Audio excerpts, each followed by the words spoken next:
大家好，歡迎翻嚟我哋嘅頻道安居多倫多。我係多倫多全職地產經紀安東尼。咁今日呢，就嚟翻萬錦呢一頭呢，就想睇個 townhouse，因為呢好多朋友都話佢哋都係想睇翻啲 townhouse 多啲喎。咁之前呢介紹嗰啲 townhouse 呢，都係比較萬錦比較偏啲嘅。咁而呢一次呢，就好難得呢，就揾到一間喺 Angus Glen 裏頭，同埋全新嘅，未有人住過嘅。咁準備就係5月份嗰陣時候呢，就開始入住㗎啦。而呢一個 Angus Glen 嘅 townhouse 呢，佢裏頭個 size 大概係1940尺。咁講翻佢個 lot size 先啦，佢就係19尺乘以90尺嘅。呢一間屋有咩特別啊？首先已經講咗啦，全新冇人住過啦，再加上佢2樓嗰度呢係10尺樓底，而佢啲 appliance 咧全部用晒最好嘅 Wolf 嘅 stove、microwave 同埋 Sub-Zero 嘅雪櫃。突然間就會同大家睇下噶啦，好多人都應該知道噶啦。Angus Glen 嘅位置係喺邊度啊？佢就係喺 in between Warden 同埋 Kennedy， 跟住佢就喺 Major Mac 呢一度嘅。呢一度有咩好啊？佢呢度一出去嘅話，斜對面就係 Angus Glen 嘅 community 噶啦。喺呢度向西行，揸一個 block 嘅話咧，就可以去到404嗰邊噶啦。呢一度咧係個雙車房嚟嘅。佢除咗雙車房之外咧，佢喺個車房出面都可以停多2架車嘅。咁入去睇之前咧，麻煩咁多位 subscribe 我哋嘅頻道，俾個 like 我哋，最緊要 share 我哋啲片俾親朋好友睇啊。OK， 咁我哋而家入去睇下。依家咧就入咗嚟呢個 townhouse 嗰度啦。咁首先咧就介紹下門口呢一度嘅位置先啦。咁首先呢一度咧係一個單門啦，而佢隔離呢一度咧仲有一個細細地嘅偏廳喺度嘅。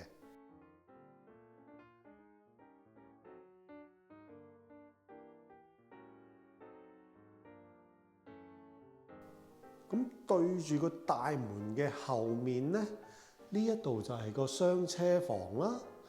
跟住呢一邊咧就係落去個 basement 嗰度嘅。除咗喺呢度可以停2架車之外，佢喺出面嗰度都可以停多2架車嘅。依家咧就上一層，就嚟到個廚房同埋後面嘅 family room 嗰度嘅。咁首先同大家講下先啦。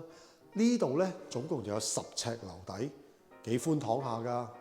再加上呢度係一個 open concept， 睇起上嚟更加寬敞。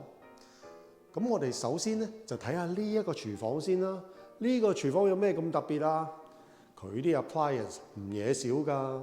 首先我哋可以見到呢一個雪櫃，呢一個雪櫃咧就係 Sub-Zero 嘅雪櫃嚟嘅。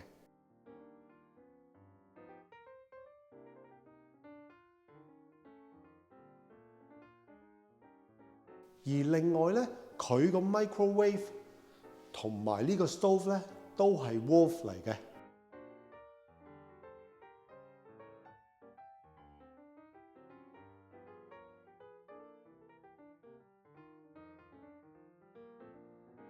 同埋佢有一個 Bosch 嘅洗碗機喺呢一度。呢度10尺樓底，但係所有嗰啲櫃咧都上到去頂㗎。咁變咗第一收納嘅話就更多地方收納啦，同埋佢中間冇啲罅位，就唔使成日去清理啊嘛。咁廚房隔離咧就個 family room， 而喺呢度咧都有一個新嘅 fireplace 喺呢一度嘅。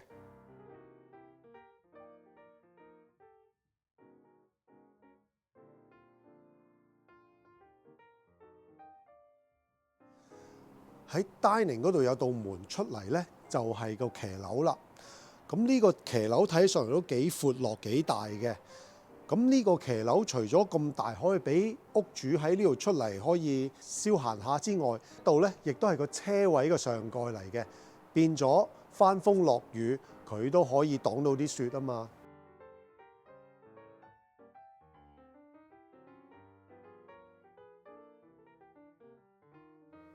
跟住喺廚房嘅另外一邊咧，就係個 living 啦。咁呢度除咗一個廳之外咧，仲有一個 powder room 喺呢一度嘅。而 powder room 對住咧就係另外一堂樓梯，準備上去睇啲房。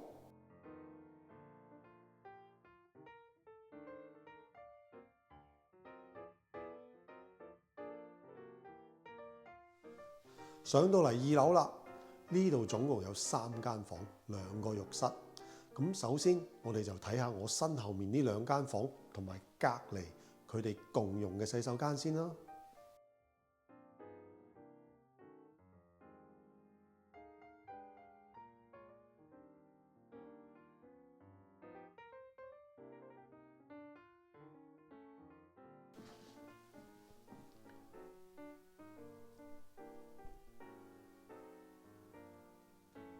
跟住就睇另外一邊啦，呢一度就係主人房啦，再加上呢個位置咧就可以擺放個 washer and dryer 喺呢一度嘅。washer and dryer 喺上面嘅話就最好啦，就唔使將啲污糟衫拎落去下低咁辛苦啦。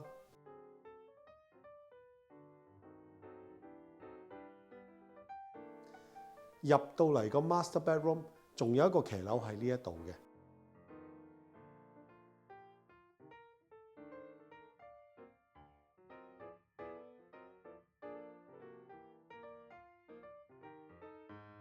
同埋呢個主人房咧，仲有一個 walk-in closet。